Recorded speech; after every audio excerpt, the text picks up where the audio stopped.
Now, there's a lot of other things that we need to do right here in the community to help out our ecosystem, specifically right here in the fall. And WB Parks is helping with that. They have an initiative called Leave the Leaves. And it's actually here to cultivate fall pollinators. If you don't know too much about pollinators, I don't either. That's why we are actually being joined by Park Naturalist Supervisor from West Bloomfield Parks, Lauren Azoury. Thank you for being here, Lauren. Thanks for having me.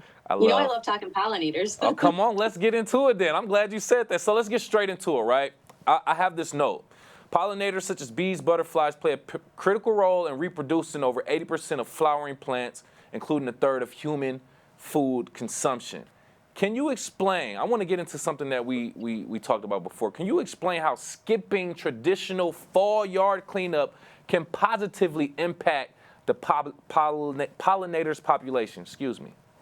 Right. So first you touched on why we need the pollinators. Like, why is it important that we do this for pollinators? Please. And you said a third. So basically, if you can imagine, 1 in 3 bites of your food is produced by a pollinator. So if it has a seed, any fruit or vegetable, grains have seeds eventually, right, to make the bread, all those things. So 1 in 3 bites of your food has to be produced by pollinators. So selfishly, humans need pollinators, but our ecosystem also needs pollinators to continue to produce plants. They visit one plant, get the pollen on their legs, and visit the next plant and transfer.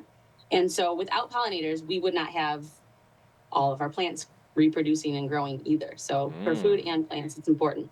But why fall, though, you mentioned. So leave the leaves. That's a big phrase that has kind of hit pop culture, which is great. We have this idea of these green manicured lawns that, we brought with us from Europe long ago. And really, we need to rethink that, because a lawn is a food desert. It does nothing for ourselves and it does nothing for our pollinators or our ecosystems. So one small thing you can do, and it saves you guys yourselves work and time as well, is to leave your leaves. And that's because important pollinators like moths and fireflies and butterflies, bees, use these leaves to overwinter in. So here's a great example. I've got here an old nest, an old cocoon. So this is what it might look like. It is encased in dead leaves. So they utilize all those dead leaves on the ground, cover themselves in their cocoon, they overwinter, and then they emerge as a moth in the spring. So if you rake up this, which you wouldn't even know that it's a cocoon really, because it's covered in moths. If you rake this up, there's no chance for it to continue, and then you're sending it to a landfill. There's no chance for that moth to survive in the spring. And so basically, we're raking up these leaves and getting rid of them and taking them off of our property and putting them into landfills. There's no more homes for them, and they can't even grow or reproduce. Oh, wow. I've seen that thing in some leaves before. I thought it was just like cotton or something. Like, how did cotton get in my leaves? But no, that's kind of, that's interesting that you point that out. So we have pollinators who try to make our leaves, our dead leaves, their habitat. Another thing that you said real quick, are you saying that grass is essentially serves no purpose, it's just for aesthetic purposes? Very, very true, yes. No grass that we plant in Michigan in your lawns is from here. It's not a native species. It's not utilized by nature.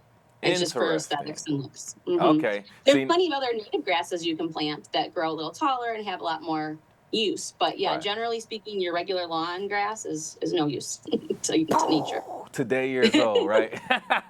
Okay, interesting. So are there any other things that homeowners can do besides not pick up their leaves in their home to kind of help that pollinator population?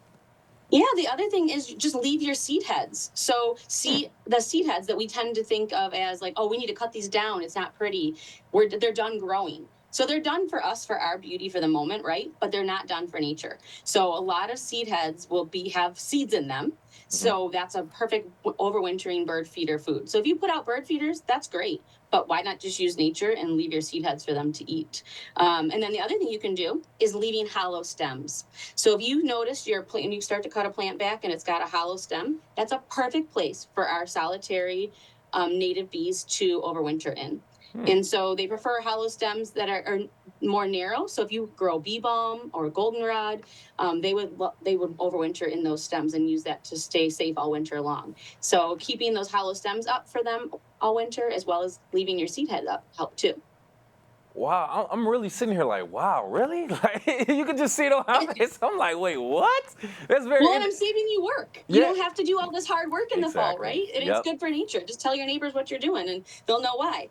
The other thing too to clarify though is you don't have to leave these leaves all over your lawn if you don't love it. Okay. Bring them into your garden. You know, you can still move them to your garden if that's your. You know, ideally, is just leave them where they lay. Mother Nature does it all the time in the forest. But if you want to move your leaves into your garden beds, it's free mulch. You don't have to go buy the chemical treated mulch at the garden center.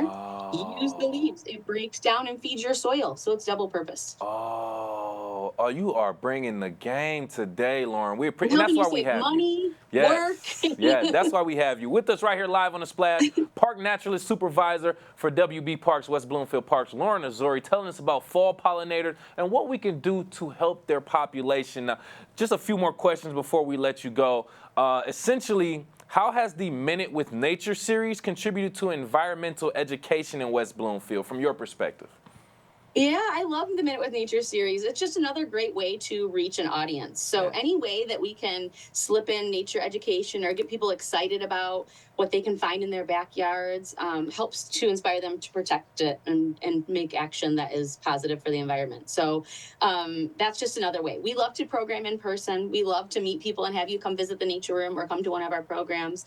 But Minute with Nature are these quick little blips of good techniques and advice to do in your home and just a few new things to learn, and it's a quick way to reach a different audience. Nice, nice. Now, I can't remember if I asked you this question, so I want to back up a little bit. Are there any other specific plants or species that people can plant and try to cultivate so that they can also help with the pollinators? Yeah, so fall species that bloom in the fall are really important. Everyone loves a good mum, right? You see them all sold on the roadsides and all of that, but those don't really feed our pollinators in the fall. So migrating monarchs and many other animals need nectar at the end of the year, not just in the spring and summer when most flowers bloom.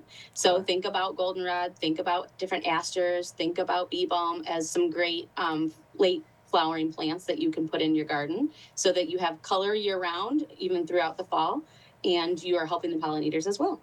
Nice, nice. Great for giving us that additional information, Lauren. And before we let you go, just essentially any other additional tips, information, or resources for people who want to find out more about pollinating in the fall? Yeah, we offer a lot of great programs here at West Bloomfield Park, so always check out our program options at wparks.org. We also work closely with Plants for Ecology, who provide a lot of great true native growers and native species that you can purchase and put into your garden. So every little bit you can do helps. And then also, I love gardening with wildlife. You can look at how to make a certified wildlife habitat through National Wildlife Federation, and they've got great tips on there. And one of the things in order to certify your backyard as a wildlife habitat is to have species of plants that grow spring, summer, and fall, like we just talked about. Nice. All right. Hey, thank you so much again for all of that mind-blowing information that we all need to use and utilize for the fall season. Once again, from WB Parks, West Bloomfield Parks, Parks Naturalist Supervisor, Lauren Azoury, ladies and gentlemen, thank you. Thank you.